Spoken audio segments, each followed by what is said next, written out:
শেহতীয়াকৈ হ'লেও সকলোলৈকে ভোগালী বিহুৰ শুভেচ্ছা জনালোঁ। ভিডিঅ'টো দিম বুলি আগতে বনাই ৰাখিলোঁ, কিন্তু দিয়াহে হোৱা নাই। মোৰ মাতটো শুনিও গম পাইছে চাগে। চৰ্দি লাগি একেবাৰে বুকুত বহি আছে। এয়া মায়ে পিঠা বনাই আছে, লগতে ময়ো দুই এটা বনাই চালোঁ। আমি আচলতে এই চেকনি পাত পিঠা বনাওঁতে ব্যৱহাৰ আগতে কৰি পোৱা নাছিলোঁ।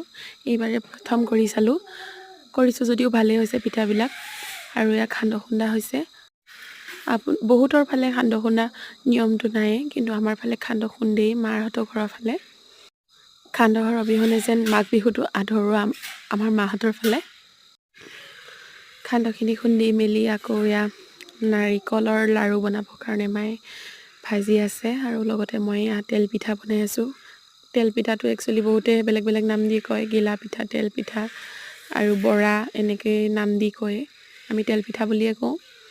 আৰু এয়া লস্কৰা নাৰিকল লাড়ু।